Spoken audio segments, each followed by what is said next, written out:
ever notice how the strangest theories always seem to start as jokes? The kind of thing you hear someone whisper at a bar at 2 in the morning, the kind of thing you immediately brush off as lunacy. But what happens when the joke stops being funny? What happens when you find proof that the government injected plutonium into unsuspecting citizens, deliberately infected entire cities with biological agents, or used American prostitutes and hidden cameras to test the limits of mind control? Tonight we are looking straight into the face of documented conspiracies. These are not myths. These are not rumors. These are not theories. These are real, verified, state-sanctioned operations designed to deceive, manipulate, and control. Welcome back. I am Anonymous, and this is Conspiracy Anonymous. Settle in, dim the lights, focus your mind, because after this, you will view your government in a way you cannot undo. Number 1. Project MK-Ultra. For decades, anyone who suggested the CIA was actively engaged in chemical and psychological torture on American soil was dismissed as a paranoid fantasist. The agency, we were told, operated within strict moral and legal guidelines. Then came the truth of MK-Ultra. This was not an isolated experiment. It was a sprawling, secret research program that ran from the 1950s into the 1970s. Its official goal was the development of mind control techniques for interrogation and psychological warfare. Its unofficial practice was pure, systematic cruelty. The CIA administered massive, often lethal, doses of LSD and other psychoactive drugs to thousands of unsuspecting citizens.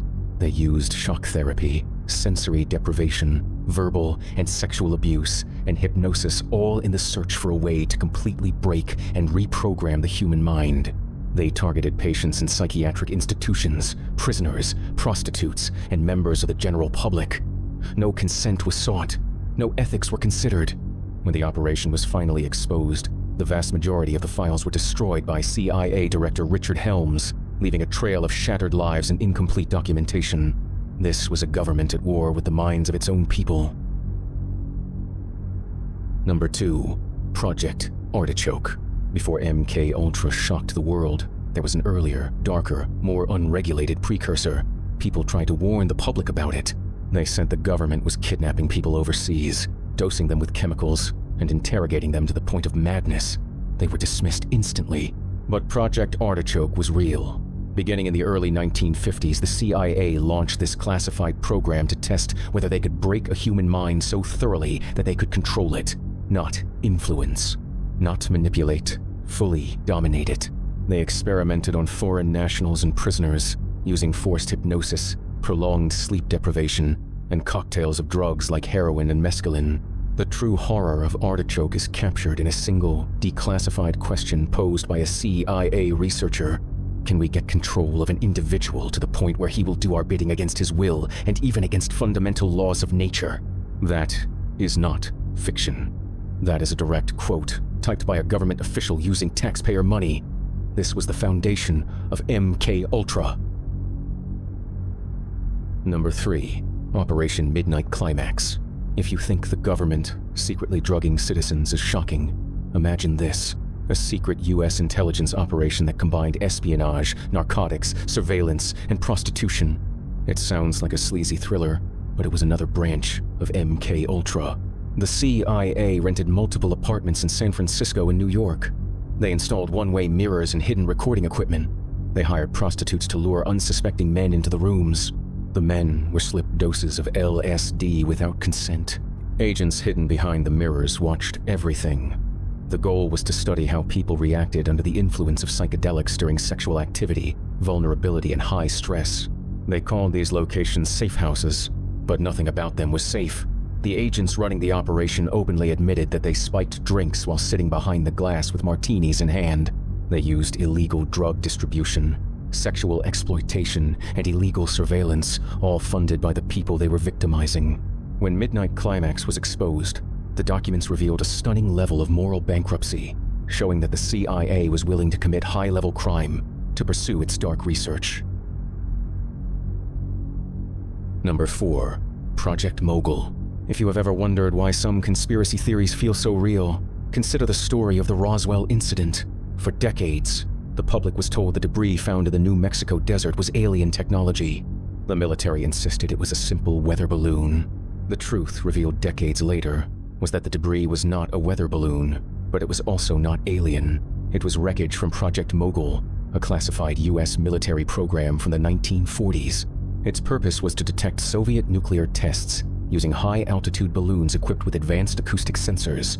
The equipment was experimental, made of strange metallic sheets and unusual wiring. The government lied because they could not risk the Soviets learning about their nuclear surveillance project. But here is the twist. They deliberately allowed the public to believe the alien theory.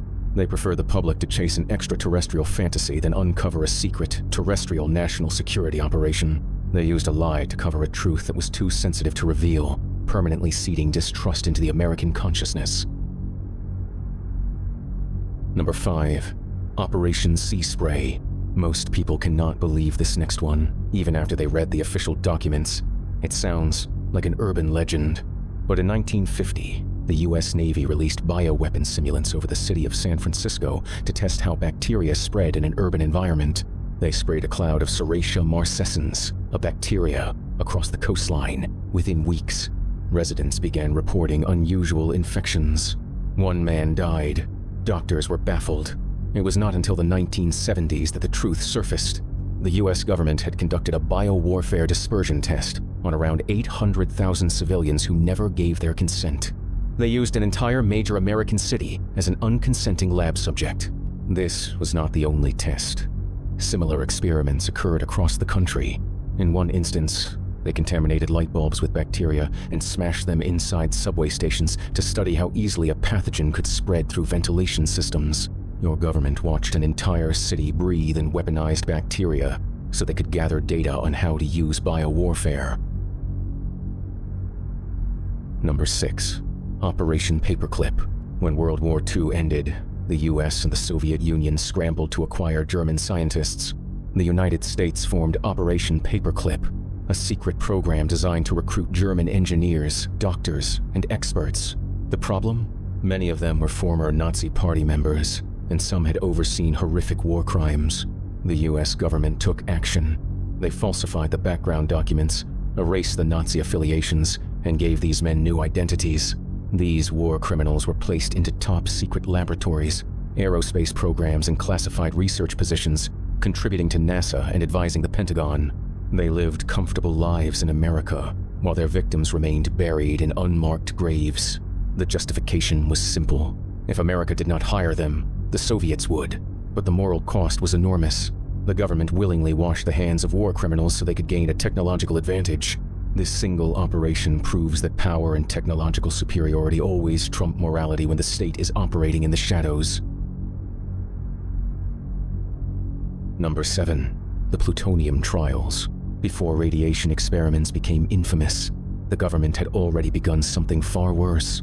In the 1940s, as nuclear weapons were being developed, scientists wanted to study how plutonium behaved in the human body. Instead of using animals or consenting volunteers, they selected unsuspecting patients in hospitals.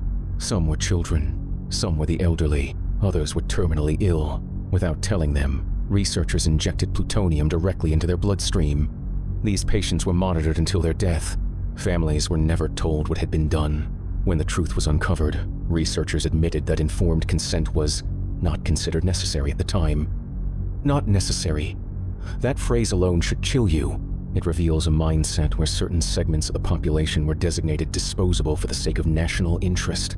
The scientists treated these human beings as objects for analysis, cataloging the effects of a poison they willingly introduced into the circulatory system. Number 8. Operation LAC. From 1957 to 1958, the US Army performed large-scale aerosol tests by releasing zinc-cadmium sulfide particles across cities in the Midwest and South. This was Operation Large Area Coverage, or LAC. They wanted to test how chemical agents might spread over large distances. Planes flew overhead, releasing clouds of glowing particles. Ground sprayers coated neighborhoods. Families breathed it in while playing in their yards. At the time, officials insisted the chemical was harmless.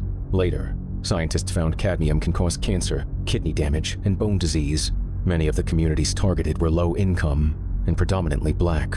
The testing criteria were strategic and prejudiced. choosing areas where the population lacked the political power to fight back or even ask questions. The government called these tests harmless until the data proved otherwise. Then they quietly changed the subject. They played God with the air you breathed and accepted the risk of long-term illness for the sake of their data. Number 9. The secret presidential kill list. In the early 2000s, after the rise of global terrorism, a classified policy emerged deep within the intelligence community, a targeted killing program. The shocking part? Some individuals on the list were American citizens. No trial, no charges, no possibility of defense. The president had the authority to approve drone strikes against designated individuals overseas. The government decided who lived and who died based on intelligence reports never shown to the public. The executive branch became judge, jury, and executioner, operating outside the judicial system and the Bill of Rights. This was not a theory. This was law, secret law. It is the ultimate expression of state power, claiming the right to unilaterally remove the rights of any citizen, anywhere on Earth, with no oversight. When the program was exposed, the debate focused on the legality, not the morality, proving how accustomed we are to accepting this hidden reality. Number 10. XKeyscore. Before Snowden exposed the NSA programs, the public had no idea that XKeyscore existed. It was described internally as the agency's widest-reaching surveillance tool. It allowed analysts to search emails, browsing history, passwords, voice calls, webcam captures, and metadata from essentially anyone connected to the internet. You did not need a warrant. You did not need approval. You simply typed in what you wanted. The system vacuumed up everything. This was the end of digital privacy. Every word you typed, every thought you searched for, every video call you made cataloged, stored, and searchable by a government analyst with a simple keyboard command. They built a perfect digital memory of your life. This was not targeted surveillance. It was a dragnet. Billions of records, billions of lives, a global map of human behavior stored on hard drives under a desert sky in massive temperature-controlled data centers. And they insisted none of it existed until someone leaked the truth. They lied about the existence of the greatest surveillance network in human history. So here we are again. Another night. Another pile of verified conspiracies that were once mocked as delusional fantasies. Stories that show a single, repeating pattern. The things most people refuse to believe are always the things they should have questioned first. I am Anonymous, and this is Conspiracy Anonymous. If you want more stories just like this, you know what to do. Like the video, subscribe to the channel, and meet me in the next one. Because the deeper we go, the harder it becomes to come back.